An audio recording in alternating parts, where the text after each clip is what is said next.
প্রকল্পে নিরাপদ অভিবাসী ফোরামের নেতৃত্বে সবাইকে মুক্তিরাজি শিশু উন্নয়ন সংস্থার প্রতিষ্ঠাতা নির্বাহী পরিচালক বীর মুক্তিযোদ্ধা মমতাজ বেগম আমার পক্ষ থেকে এবং শুভেচ্ছা ও অভিনন্দন জানাচ্ছি।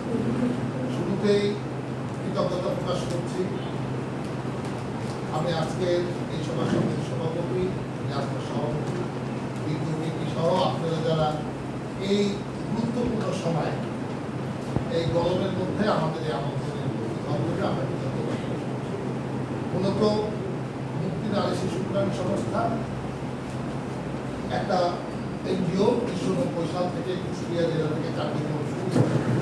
আমাদের কার্যক্রমের একটা অন্যতম দিক হচ্ছে আইন সহায়তা প্রদান এবং সেই জন্য আমরা যে প্রকল্পটাই বাস্তবায়ন করি কুষ্টিয়া মেহেরপুর চুয়াডাঙ্গায় তার মধ্যে একটা কম্পোনেন্ট আমাদের তার লিগ্যাল সাপোর্টটা আইন সহায়তা প্রদানের এই কাজটা থাকে এবং আমরাও এই সংস্থাটা প্রতিষ্ঠিতই কিন্তু সালিশের মাধ্যমে বিরোধ মীমাংসার জন্য 1990 সালে সালিশ কার্যক্রম দিয়ে এই সংস্থাটা শুরু এবং এখন পর্যন্ত আমাদের প্রথম এবং প্রধান কার্যক্রমটাই হচ্ছে সালিশ কার্যক্রম এবং সেটা কুষ্টিয়া জেলা থেকেও আমরা এখন মেহেরপুর এবং চুয়াডাঙ্গাতেও আমরা আমাদের অফিসের মাধ্যমে ওই অঞ্চলে আইনজীবীদের নিয়ে আমরা সালিশ কার্যক্রম বাস্তবায়ন করি এবং এই কাজেরই অংশ হিসাবে আমরা প্রত্যেক বছরে 2টা প্রোগ্রাম আমরা করার চেষ্টা করি। আইন সহায়তা কমিটি পুরো মিটিংয়ের সঙ্গে আমরা একটা মিটিং করি বছরে কমপক্ষে একটা এবং আরেকটা মিটিং করি আমরা বারে এবং এই ক্লাসটা এখানেই করছি বারের সভাপতি সেক্রেটারি বিজ্ঞ বিপিজিপি সহ গণমান্য বিজ্ঞ আইনজীবীদের নিয়ে আমরা একটা মত বিনিময় করি। এই 2টা প্রোগ্রাম আমরা প্রত্যেক বছরে একটা রাখার চেষ্টা করি। এছাড়াও আমরা লিগ্যাল এইড দিবসটাও আমরা পালন করি। আজকে আমরা যেটা আসছি সেটা হচ্ছে আমরা মুক্তি বিভিন্ন প্রকল্পের মাধ্যমে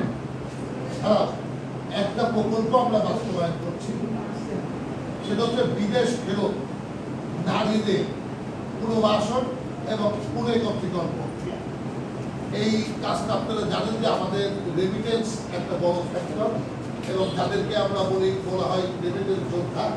সেই রেমিটেন্স যোদ্ধা যে বিদেশ ফেরত থেকে যারা চলে আসে বিশেষ করে নারীদের আমাদের এই প্রকল্পে শুধুমাত্র নারীরা যারা বিদেশ থেকে ফেরত আসবে প্রতারণার শিকার হয়ে সংসারের চাপে বা কাজ শেষে তারা যেমন এখানে গভর্নমেন্টের এক্সিস্টিং যে ফ্যাসিলিটি আছে সেই ফ্যাসিলিটিটা তারা ভোগ করতে পারে, তারা আবার এই দেশের মানব সম্পদ হিসাবে তারা অবদান রাখতে পারে, সেই কাজটা আমরা করছি।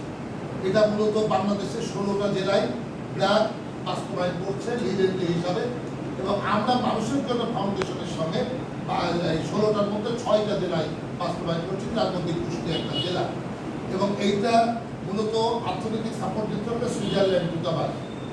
এইটা হচ্ছে আমরা এই প্রোগ্রামটা মূলত আজকে আপনাদের অবগত করার জন্য আমাদের এই বসা এবং আমরা এই প্রোগ্রামটা করছি আমাদের যে সদস্য সেটা হচ্ছে 2020 সাল থেকে যারা ফেরত আসে এবং কুষ্টিয়াতেও কর্মশক্তি ও জনসংখ্যা অফিসে ফেরত আসার কোনো তালিকা নাই, যাওয়ার তালিকা আছে।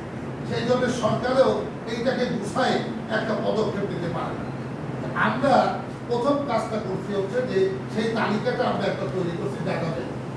এইটা একটা প্রাথমিকভাবে একটা সরকারি দপ্তরে দেওয়া হয়েছে এবং আরেকটা হচ্ছে আগামী সোমবারে সেটা জমা দেওয়া হবে। সেটা তার পাসপোর্ট নাম্বার থেকে শুরু করে তার পুরো ডিটেলস একটা ডাটাবেস আমরা তৈরি করছি যে বিদেশ ফেরত নারীদের যারা 2000 সালিশের মাধ্যমে আমাদের আইন সহায়তা বিভিন্ন প্রকল্পের মাধ্যমে গ্লাসের সহযোগিতা নিয়ে এবং সর্বোপরি লিগ্যাল এর কার্যক্রমের সহযোগিতা নিয়ে কীভাবে তাদের আইন সহায়তা দেওয়া যায়, তাদের এই সাপোর্টটা দেওয়া যায়, এই কাজটা আরেকটা কাজ। আরেকটা কাজ হচ্ছে আপনারা জানেন যে ওয়েলফেয়ার বোর্ড একটা অফিস আছে গভর্নমেন্টের, জনশক্তি কর্মসংস্থান অধিদপ্তর আর একটা উইং, তারা বিদেশ ফেরতদেরকে প্রচুর ফ্যাসিলিটি এটা দিচ্ছে এবং আমরা যখন 450 অধিক নিবন্ধন করেছি এবং তার মধ্যে 175 জনের মতো আমাদের 13,500 টাকা করে সরকারের গ্রান্ট পাইছে তারা প্রত্যেকে। আপাতত সাময়িকভাবে সরকারের পক্ষ থেকে একটা উপহার 13,500 টাকা করে এবং সেটা এখন এই প্রোগ্রামটা চলমান আছে। এটি স্টেডিয়ামের সামনে ওদের অফিসটা। এখানে আমরা পর্যায়ক্রমে আরও নিবন্ধন করার চেষ্টা করছি এবং আমরা আরও এদেরকে উদ্যোক্তা উন্নয়নের ট্রেনিং, যেমন পিসিকে ট্রেনিং আমরা এইটা দেওয়ার চেষ্টা করছি, মহিলা অধিদপ্তর, সমাজসেবা, এই ট্রেনিংগুলো দেওয়ার সঙ্গে সঙ্গে আমরা একটা অ্যাডভোকেসি লবিং করছি বিভিন্ন ব্যাংকের সঙ্গে এবং বিভিন্ন যে কীভাবে সহজ শর্তে এই উদ্যোক্তা উন্নয়নের জন্য তাদের ঋণ প্রদান করা যায়। আপনারা জানেন যে ঋণের বিভিন্ন ক্যাটাগরি আছে, এগ্রিকালচারের এত পার্সেন্ট, হ্যান্ডিক্রাফটের এত পার্সেন্ট, নারীদের এত পার্সেন্ট, এখানে ব্যাংকের কিছু সিস্টেম আছে। সেই সিস্টেমে আমরা কাজ করছি এবং সেই কাজের ফলে আমরা মুক্তি তো হিউম্যান ডেভেলপমেন্টের কাজ করে, এদের কাজটা ওইভাবে আমাদের নেই বললে চলে। আমরা যারা লোন দেয় সেই এনজিওর সঙ্গেও আমরা কিছুটা যোগাযোগ করেছি, অ্যাডভোকেসি কার্যক্রম করেছি, তার কিছু লোন পাওয়া যায় কিনা। তার মানে আমরা আমাদের যে স্টাডি, সেই স্টাডি দেখেছি যে বিদেশ থেকে যারা ফেরত আসে, আসার পরে সবাই গেছে কিন্তু সংসারের জন্যে, বাবা মার জন্যে, কিন্তু সে যখন টাকা পাইছে হয় তার টাকা মানে তার বাবা মাগুলো শেষ করে ফেলেছে, নাই তার হাজব্যান্ড শেষ করে ফেলেছে, এবং সে যখন আসে তখন কিন্তু একটা নিঃস্ব অবস্থায়, ঝুঁকিপূর্ণ অবস্থায় দাঁড়ায়।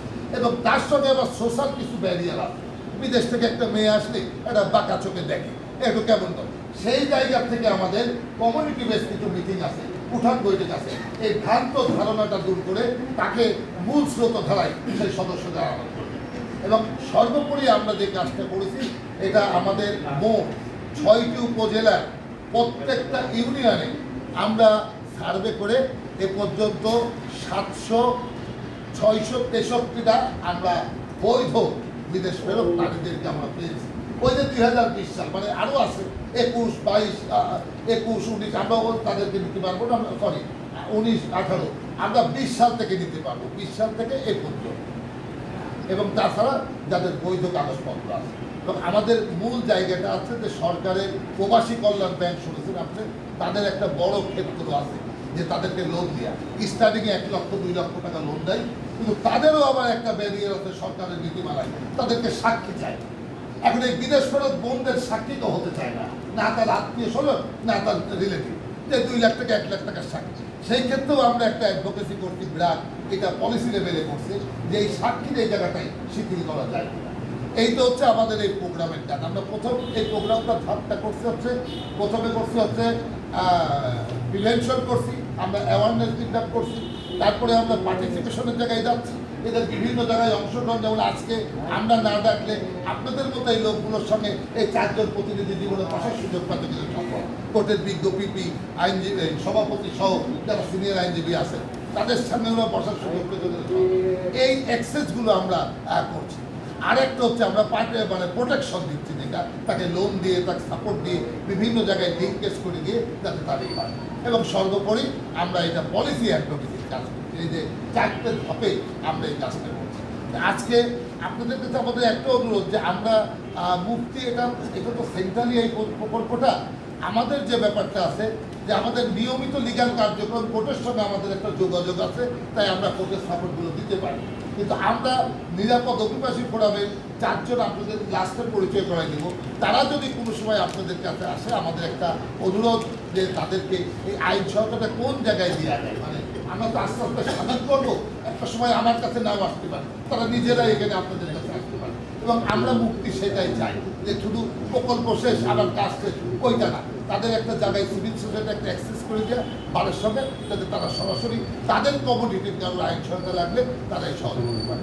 এবং আমরা আশা করছি যে আজকে যারা বিজ্ঞ আছেন, আইনজীবীরা আছেন, সম্মিলিত প্রত্যেকেই এই সহযোগিতা করবেন।